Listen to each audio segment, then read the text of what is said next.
নমস্কার বন্ধুরা, তোমরা সবাই কেমন আছো? আশা করি তোমরা সবাই ভালো আছো।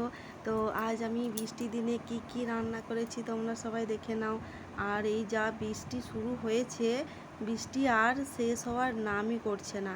তোমাদের ওদিকে কী রকম বৃষ্টি হচ্ছে, কোথায় কোথায় বৃষ্টি হচ্ছে সেটা অবশ্যই বলবে কমেন্ট করে।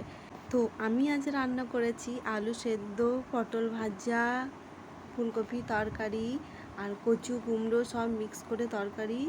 তো আর বৃষ্টির দিনে কি করব, প্রতিদিনে কি যে রান্না করব তো খুঁজেই পাচ্ছি না। তো তোমরা বলো কমেন্ট করে যে কি রান্না করলে বৃষ্টির দিনে ভালো হয়। তো আমি অবশ্যই ট্রাই করব। তো আজকে আমি এইটুকুই রান্না করেছি, তো তোমরা দেখে নাও। আর হ্যাঁ, আমার ভিডিও যদি তোমাদের ভালো লেগে থাকে তাই অবশ্যই লাইক কমেন্ট শেয়ার করবে। তো তো আমার আরও ভিডিও দেখার জন্য আমার এই চ্যানেলটিকে অবশ্যই ফলো করে দেবে। তো আজকে এইটুকু পর্যন্ত। তোমাদের যদি ভালো লেগে থাকে তো অবশ্যই অবশ্যই লাইক কমেন্ট শেয়ার করবে। Bye bye.